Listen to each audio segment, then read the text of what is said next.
Oke, sekarang kita akan coba mendefinisikan apa yang kita sebut field. Ini field ini kalau di Indonesia Medan kali ya, atau tetap kita tetap pakai field aja di sini.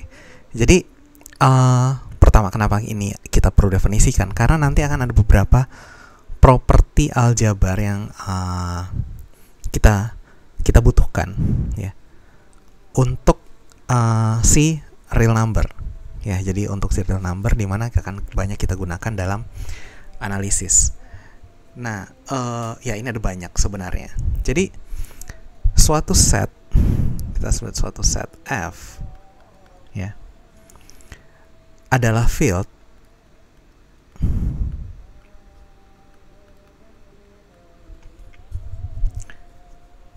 kalau ada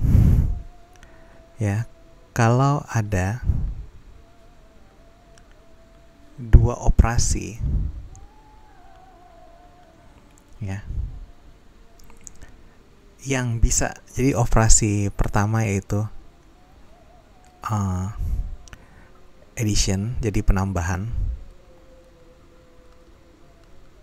ya, misalnya X plus Y, dan operasi keduanya itu adalah multiplication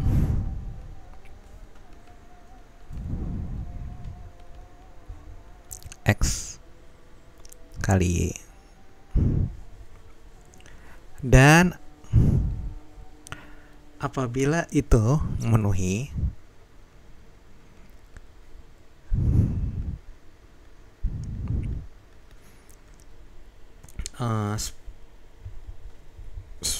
sebelas syarat berikut, jadi ada banyak di sini. Oke, jadi syarat-syarat yang 5 syarat pertama itu terkait addition dan 5 syarat berikutnya terkait multiplication. Jadi dia adalah set F ini adalah field kalau dia bisa kita terapkan penambahan dan perkalian, dan dalam penjumlahan dan perkalian dia memenuhi syarat-syarat berikut. Nah, syarat pertama itu adalah kalau seandainya X merupakan member dari F ya, elemen dari F, dan Y juga merupakan member dari F, maka X plus Y adalah member dari F. Oke. Syarat yang kedua, ini misalnya kita sebut nih komutatif ya. Jadi X plus Y itu sama dengan Y plus X ya, untuk semua X, Y member dari F. Kemudian syarat ketiga kita bilang itu asosiatif. Asosiatif itu adalah X plus Y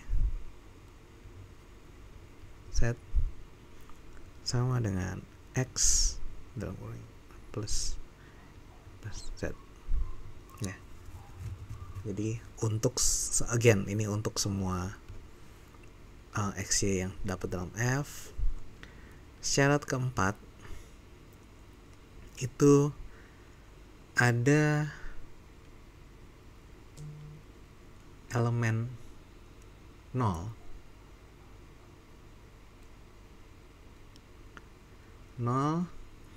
yang merupakan bagian dari F such that 0 tambah X itu sama dengan X ya. Dan ini dipenuhi untuk semua X di dalam F.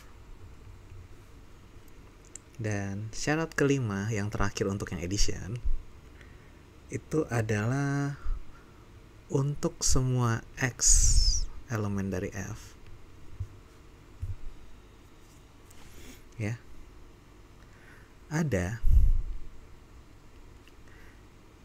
minus X elemen dari F, sehingga that X tambah minus X itu sama dengan 0. Nah ini kan baru yang addition gitu ya. Nah gimana kalau yang multiplication? Sebenarnya mirip-mirip sih. Ya yang pertama adalah kalau X-nya itu ada di F dan Y-nya itu ada di F, maka kita implies X kali Y itu juga ada di F. Nah, syarat yang kedua, X kali Y sama dengan Y kali X ya. Ya, untuk semua. Again, ini untuk semua XY ada di F. Kemudian syarat ketiga sama X kali Y dikali Z. Ini maksudnya dikerjakannya ordernya tetap sama, tapi urutan pengerjaannya itu tetap agak berbeda. Yang belakang dikerjain duluan, kalau yang depan dikerjain duluan. Ini nggak ngaruh, maka kita bilang oh ya ini saya salah nih di sini, S kemudian ya, karena di sini ada, ini mestinya for all X Y Z elemen dari F ya. Ini kayak ini sama untuk semua X Y Z elemen dari F. Apalagi O4 ini adalah ada elemen 1 ya, eksis elemen yang dibilang 1 ini merupakan bagian dari F, dimana 1 ini tidak sama dengan 0, such that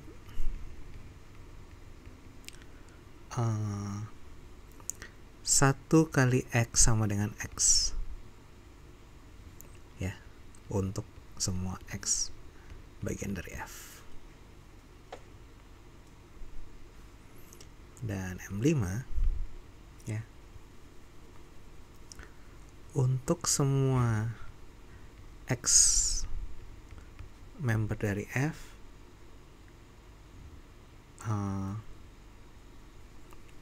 such that X tidak sama dengan 0, ada ya, there exists elemen yang kita sebut 1 per X yang merupakan bagian dari F, dimana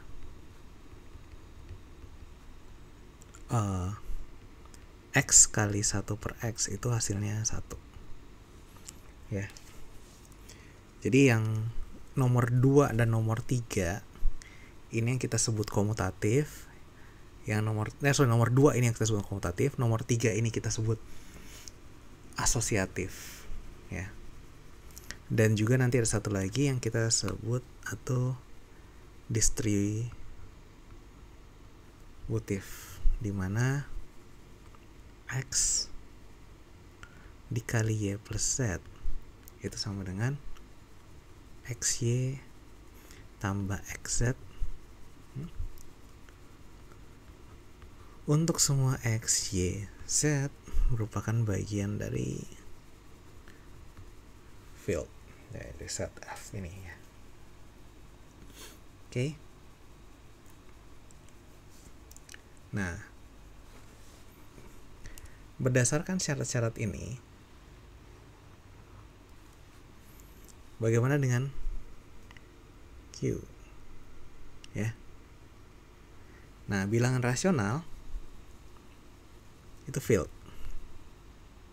clearly, so, dia semua syarat ini dipenuhi ya kan. Tapi Z itu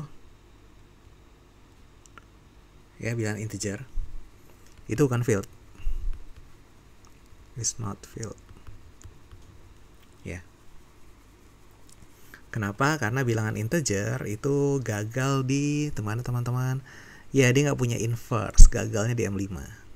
Ya kan? Namanya bilangan bulat, dia kan bukan pecahan. Gagal di M5. Oke.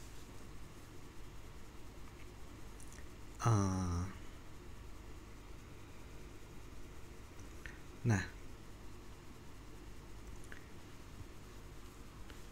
kita lanjut dulu.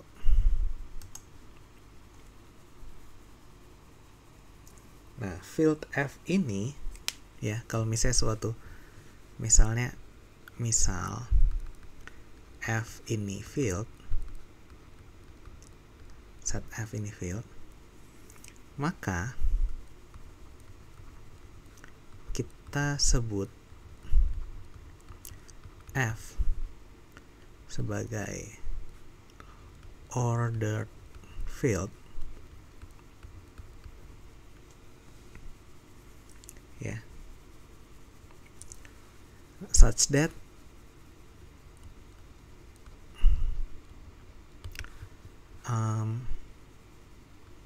syarat pertama ya, untuk semua X, Y, Z bagian dari member dari F,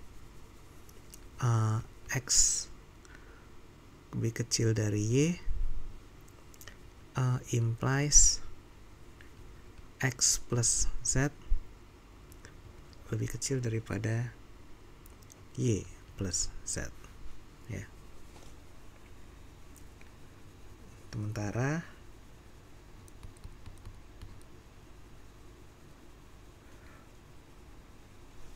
untuk semua X dan Y ya, bukan sementara, tambah lagi di sini nomor dari F. Nah, X-nya ini lebih besar dari 0 dan Y lebih besar dari 0, maka X kali Y itu juga akan lebih besar dari 0. Itu ya.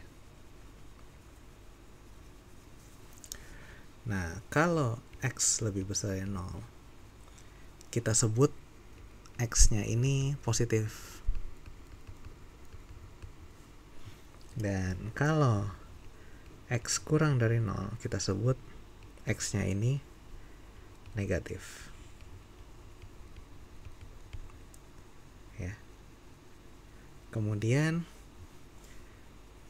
karena 0 itu sendiri kita bilang bukan bilangan positif, bukan bilangan negatif.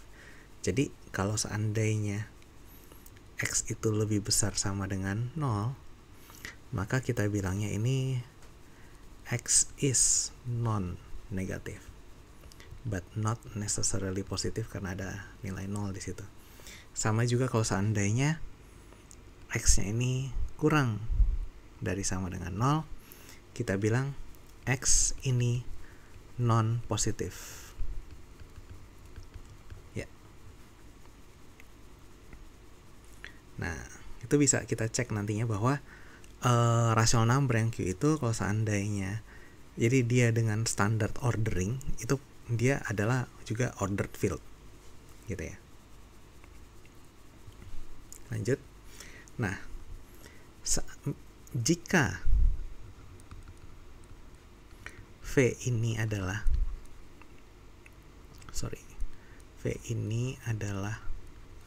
ordered field ya, dan X, Y, Z, W ini merupakan elemen dari F, maka akan berlaku yang pertama, kalau X-nya itu lebih besar dari 0, maka min X itu kurang dari 0 ya, dan sebaliknya. Kalau X-nya itu lebih besar dari 0 dan Y itu kurang dari Z, maka XY kurang dari xz. Ya kan, jadi kalau x yang lebih besar dari 0 dan y nya ini lebih kecil dari z, jadi x y ini kurang dari xz. Nah,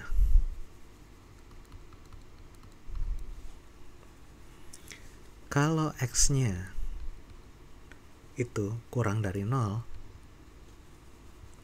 dan y nya itu kurang dari z, nah ini kebalikannya. Jadi xy di sini lebih besar daripada xz. 4. Kalau x-nya itu tidak sama dengan 0, maka x kuadrat akan lebih besar dari 0. Oke. Dan kalau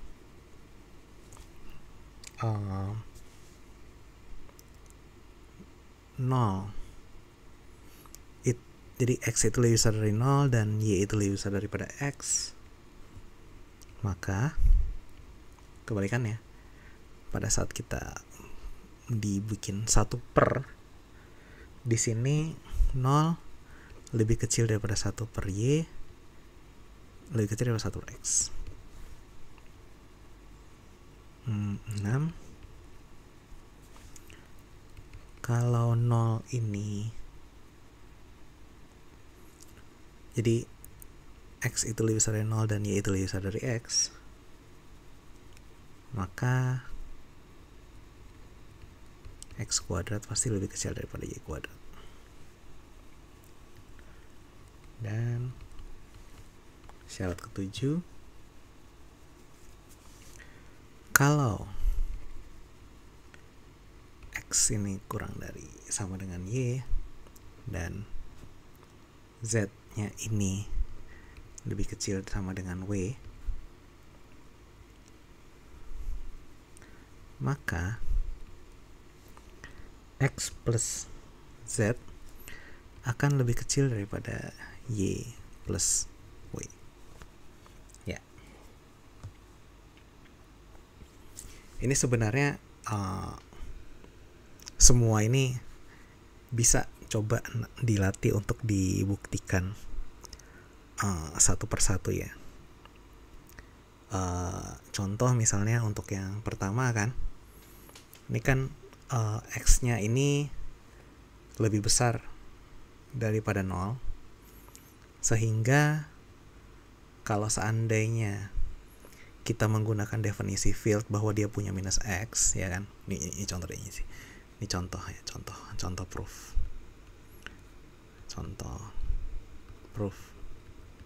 ya kan, x lebih besar daripada 0, dimana masing-masing dari tiap x dalam field itu dia punya minus x, ya kan, dimana x plus minus x nya itu, ini kalau kita tambahin di dua sisi, ini akan dapat seperti ini kan.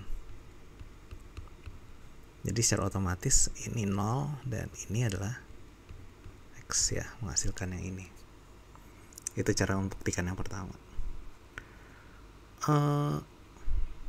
Sama, membuktikan yang kedua yang ini itu juga bisa dengan misalnya kita bilang kalau y lebih kecil dari z, ya kan, y kurang dari z, maka kan bisa kita tambahkan minus y di kiri kanan, sehingga ini y minus y jadi 0, yang ini menjadi z minus y gitu kan ya. Nah, ini kan bisa juga kita kalikan x dari kiri dan kanan ya, jadi x kali 0 x kali z minus y, ini tetap 0, ini menjadi xz minus xy, dimana ujung-ujungnya kita peroleh xy gitu ya. Jadi Ya satu persatu bisa coba dibuktikan sendiri. Oke.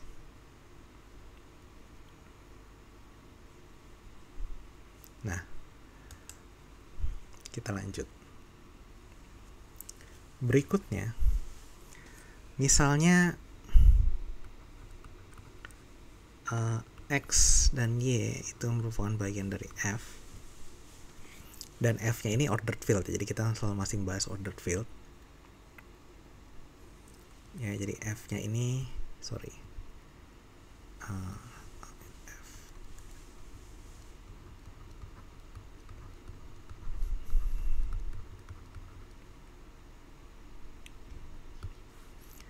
misal XY itu lebih besar dari 0, maka either both are positive atau both are negative. Jadi antara dua-duanya positif atau dua-duanya negatif gitu intinya.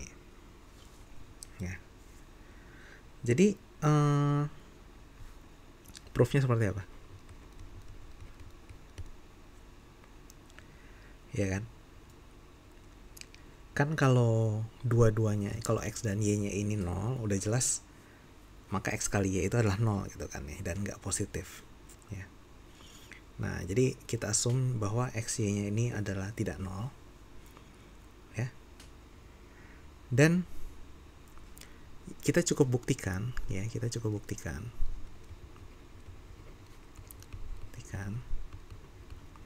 kalau X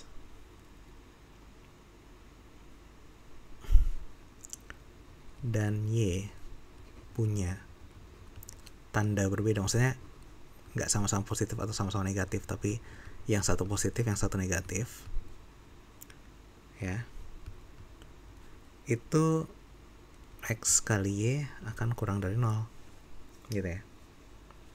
Jadi misal ya kan, X lebih besar dari 0 dan Y kurang dari 0.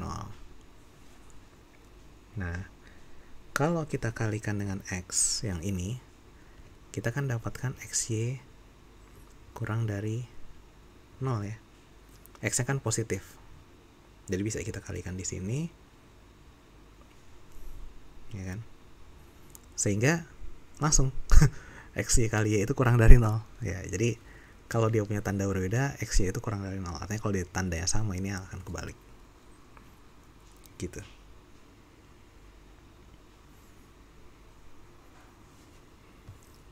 Nah, terakhir dari field ya,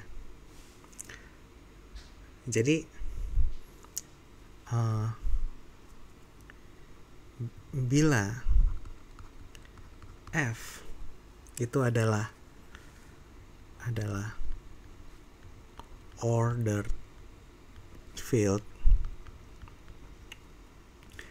dengan ya, atau memiliki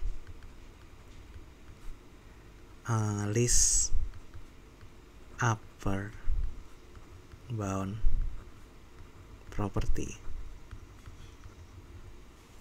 ya kan.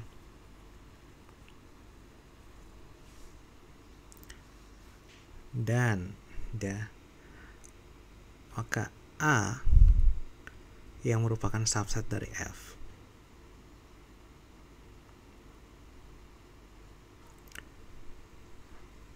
dan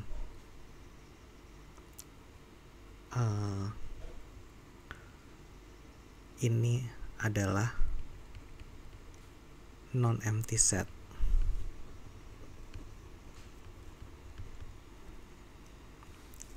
yang bound below.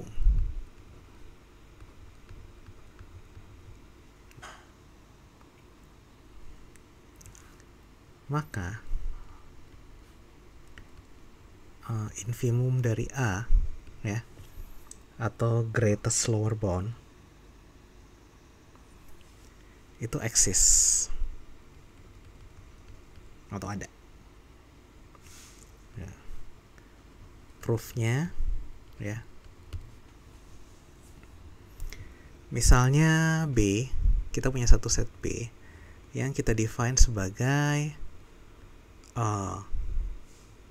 semua minus X untuk X merupakan member dari A, ya kan?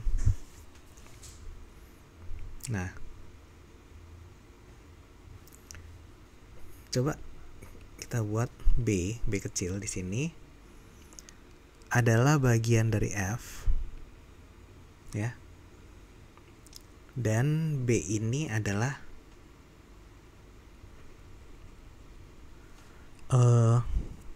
lower bound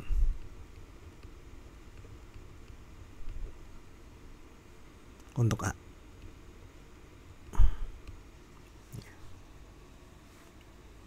Nah, apabila X-nya ini adalah ada X, kita ambil dia merupakan elemen dari A, maka secara otomatis karena B ini adalah lower bound, X ini akan selalu lebih besar sama dengan B, gitu ya. Ini maksudnya then ya, sorry. Ya kan, definisi lower boundnya seperti itu. Atau dengan kata lain, kita bisa katakan minus X kurang dari sama dengan minus B, ya. Sehingga minus B ini, kalau kita lihat dari definisinya kan, minus X ini adalah upper bound untuk B, ya, untuk B. Oke. Nah, karena F-nya kita bilang memiliki list upper bound property, ya, yang di sini. Karena F-nya ini memiliki list upper bound property, maka kita bisa definisikan, gitu ya.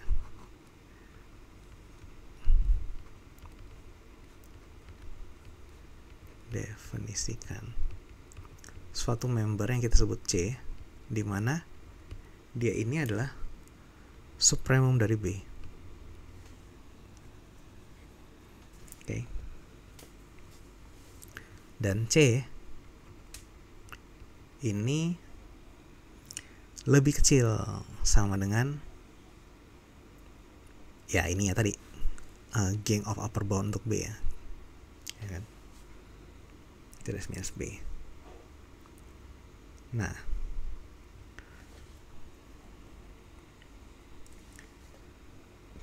kita ambil misalnya satu member itu kita sebut Y, ya,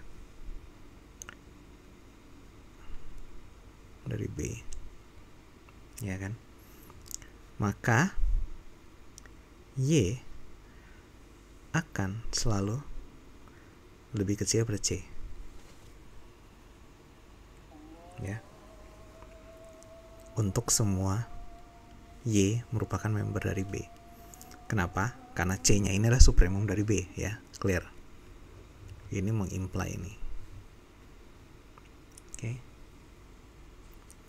Maka ini sebenarnya kita balik lagi, ya kan.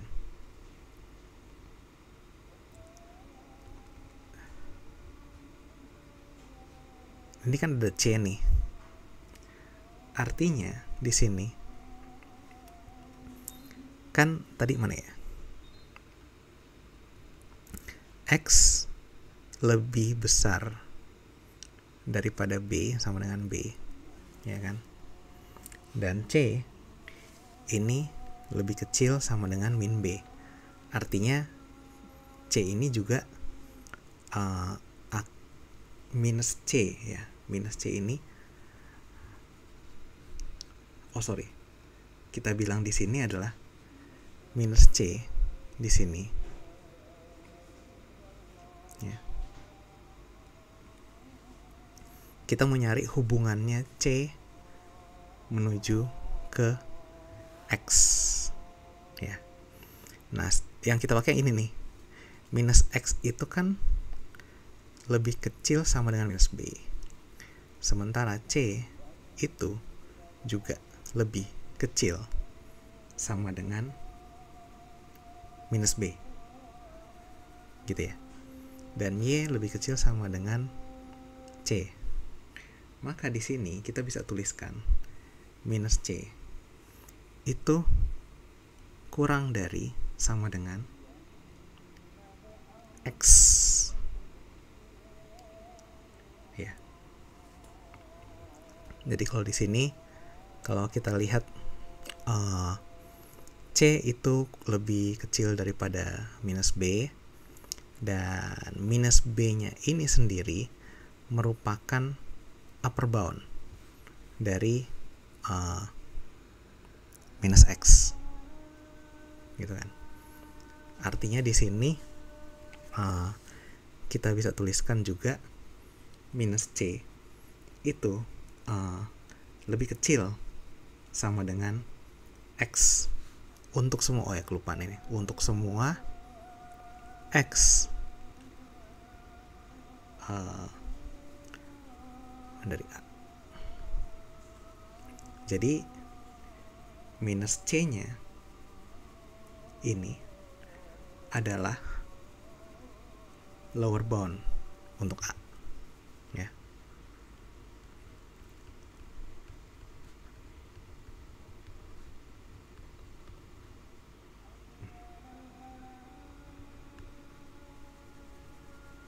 Nah,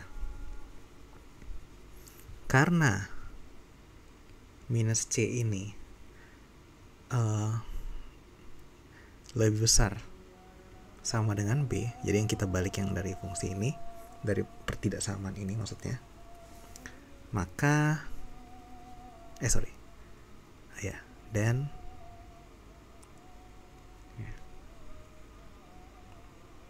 minus C ini adalah infimum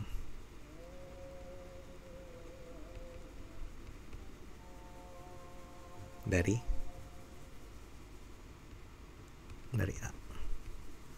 Clear ya sebenarnya. Jadi ini filosofisnya kita itu memanfaatkan konsep aljabar yang tadi positif negatif positif ya.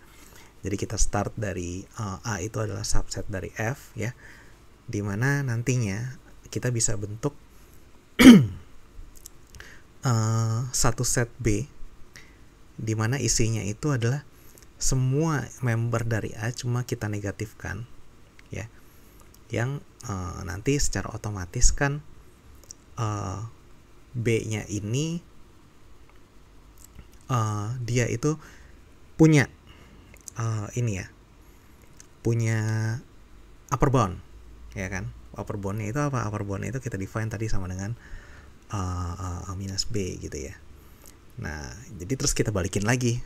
Jadi B ini adalah negatifnya dari A, kemudian habis itu kita balikin lagi sehingga yang sisi tadi kita bilang dia punya upper bound, sekarang kalau untuk yang si A dia itu punya lower bound ya, lower bound, dan kemudian yang kita definisikan sebagai minus C di sini inilah yang merupakan infimum dari A. Oke, sampai di sini dulu untuk yang field. Kita akan lanjutkan nanti.